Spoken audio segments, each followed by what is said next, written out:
So first of all, I mean, you're obviously coming into a bit of enemy territory, fighting near AJ's hometown. Just what are your thoughts on taking on him specifically in Los Angeles? I like that because everyone think about this, and I can see this. All the pressure is on his shoulder, not mine.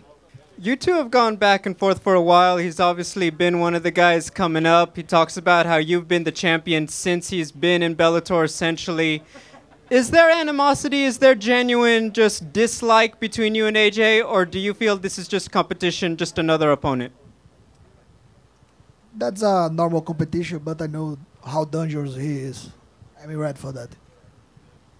When you break down AJ, what do you think is the things he does the best, and what are the things you think he is not as good at?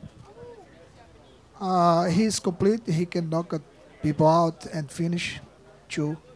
But he's very nervous when he's fighting. Can you give us an example of one of the moments you've seen where he's nervous? All fights. Secondly, obviously, this is the finals of the tournament. There's $1 million on the line, which is very different from the other fights. Can you talk about how important it is to get this victory compared to the other ones in your career? I don't care about the million. I care about my legacy and my destiny. That's it. The big question, if you defeat AJ McKee, there's a lot of what could be next. What else does Patricio have to prove in Bellator? Can you just talk a little bit about the future? Nothing. I am already the best. Thank you and best of luck. Thank you, my friend.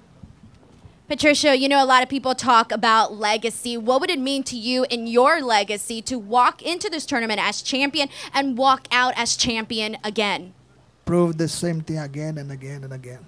Pitbull, big fight, brother. One advantage you have is your experience. How is your experience going to help you in this super fight?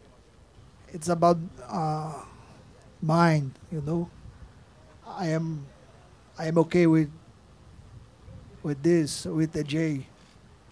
I know how dangerous he is, like I said before.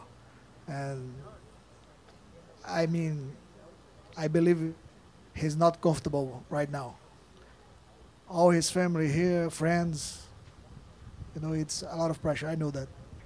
This is the biggest fight, obviously, of AJ McKee's career. He's young, and the first big fight he had, you remember you fought Michael Chandler that night, was against Pat Curran, and we saw a different type of AJ McKee. He was very patient. Do you expect him to attack you very much, or do you expect a patient AJ McKee? I'm prepared for both versions of him, and I'm confident on that. He says he's going to be patient as he approaches this fight. He has almost, I believe, a foot of reach on you, much taller. How do you deal with a patient, long, rangy AJ McKee? He's going to be beaten by me. I don't care the distance, the patience, nothing. I'm ready for everything. Do you expect to finish this fight? And if so, are you finishing it by submission or knockout? Submission. A lot of people betting on this fight, Pitbull. What round does submission come? Second round. Thank you. He has a long neck. Does this mean a guillotine choke? Yes. Ah, I see. What are your thoughts on Jake Paul and Tyron Woodley versus Jake Paul? I believe Jake Paul is going to knock him out. Can you break it down for us? Jake Paul is now he's living as a boxer, and Tyron Woodley is a MMA fighter. You need to be ready for that. I don't know. To be sure, Jake Paul has more experience in boxing in this moment. What do you attribute your dominant run as featherweight champion to? Me? Simple and clear, right? Yeah. All right. And then also, here's the thing, too, is that you've been on the other side. You've been in AJ McKee's shoes. You know, you've been the young, hungry challenger looking to dethrone the champion. And now that you're on the other side of that, what's it like? I was like him before, like you said. And in that time, I need to be defeated. And now his time. He's going to be defeated. Thank you. Pitbull, he's a very long-rangey guy. Did you have to bring anybody special in to train with? How did you adjust your training for such a dynamic opponent?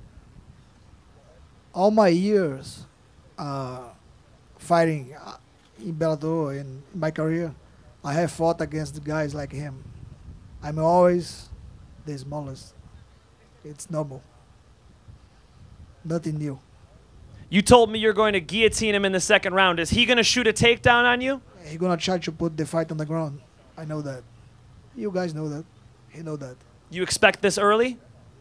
Not too much. He gonna try to do something standing, but not gonna find me there. I was talking to your coach, Captain Eric, and Captain Eric was telling me about your relationship with the Paul brothers. How did you first meet them? I see. And they're going to be here live at your fight, yes? What does this mean to you to have Arnold Schwarzenegger, the Paul brothers, different names, lots of attention for this fight? What does it mean to you? It's nice to know that because I'm a big fan of them.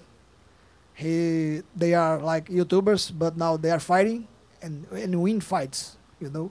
That's spectacular. In other sports, generally they say it's a home field advantage. You're saying AJ McKee is going to be more nervous. Do you feel you have the advantage coming from Brazil, not having everybody here? He's already nervous, like you guys saw. He was like breathing deeply, like, be ready right now. Take care. How will this help you in the fight? A nervous AJ McKee, how does this help you in the fight? He's gonna commit some mistakes. I'm gonna catch it. Thank you, Pitbull. Thank you.